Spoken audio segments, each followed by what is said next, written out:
Good morning, students. Today we will begin the second lesson of English subject, class 4th, and the lesson is The Pied Piper. And this story is written by Robert Browning. So let's begin. While reading this story, I will also make you understand in Hindi, so listen to me very carefully. So let's start. Once upon a time, there was a town called Hamlin. बहुत पहले एक बार की बात है, एक town था जिसका नाम था Hamelin. The people of Hamlin lived peacefully with each other. The children met and played happily on the streets in front of their houses because there were no vehicles on the road in those days. There was never any fear of rushing traffic. So, what it says, the people of Hamlin lived peacefully. Hamlin के जो नागरिक थे, रहने वाले लोग थे, बासिंदे, वो काफ़ी शांति से रहते थे. और बच्चे जो है खेलते थे कहाँ? अपने घर के सामने रास्ते पर. क्यों? क्योंकि उस वक्त कोई गाड़ियाँ नहीं थी सड़कों पे और ना ही ट्रैफिक का कोई रशिंग था, भाग दौड़ थी. इसलिए बच्चे जो है बेफिक्र होकर निडर वो सड़कों पे खेला करते थे. Next, one day there was a din because people began to see rats running around in their houses. In a short while, there was a hue and cry in Hamlin because the whole town was infested with rats.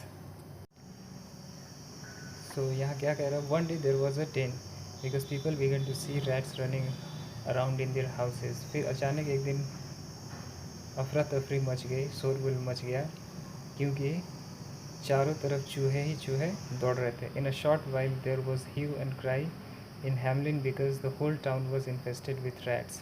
और थोड़े ही समय में चारों तरफ शोरगुल much गया चूहों को देखकर, और लोग चूहों से पीड़ित हो गए.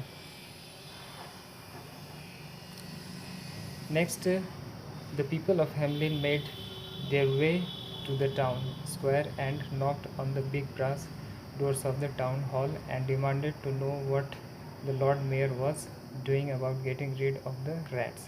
फिर लोग चूहों से पीड़ित होकर निकल पड़े मेयर के दरवाजे तक, और मेयर के दरवाजे पे जाके दरवाज़ा खटखटाते हैं और ये जानने का प्रयास करते हैं कि मेयर जो है, लॉर्ड मेयर जो है, वो इस मुसीबत से हमें छुटकारा दिलाने के लिए क्या कर रहे हैं. The mayor came out onto the balcony and said to the people of Hamlin, "Do not worry, what needs to be done is being done." तभी मेयर अपने बालकनी में बाहर आते हैं और लोगों से कहते हैं, "Do not worry, आप घबराइए मत, जो भी करना ज़रूरी है वो किया जा रहा है."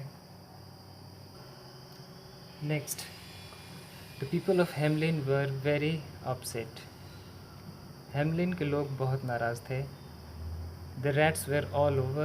They were in the mills, the bakeries, the shops and houses. चूहे जो है चारों तरफ फैल चुके थे, दुकानों में, बेकरीज में, घरों में. They were breeding and breeding and growing and growing. और वो धीरे धीरे उनकी तादाद, उनकी संख्या जो है बढ़ते जा रही थी, और वो खाते जा रहे थे जो भी उन्हें खाने को मिलता था, और चारों तरफ गड़बड़ी फैलाते जा रहे थे, और लोगों के बिस्तर में भी वो पहुंच गए थे. Next, the mayor had sent for wise man from far and wide and consulted them. How can we get rid of the rats, he asked them, but even they could not find a solution. Mayor ने अपने कुछ लोगों को चारों तरफ फैला दिया, ऐसे लोगों को, बुद्धिजीवियों को संपर्क करने के लिए, ताकि इस पीड़ा से जो है, चूहों से कैसे छुटकारा पाया जा सके, लेकिन कोई भी सॉल्यूशन, कोई भी उपाय नहीं मिलता है. One day a strange man dressed in strange clothes with a pipe in his hand came to the mayor. एक दिन क्या होता है, एक काफ़ी अजीब सा आदमी अजीब कपड़ों में, हाथ में पाइप लेते हुए मेयर के पास आता है. He said to the mayor, I can get rid of the rats but I want a large sum of money for it. और उस व्यक्ति ने मेयर से कहा कि मैं आप सबको इस मुसीबत से छुटकारा दिला सकता हूँ, लेकिन मुझे बदले में ढेर सारा पैसा चाहिए. The mayor readily agreed to pay him the amount. और मेयर जो है उसे पैसे देने के लिए तैयार हो जाते हैं।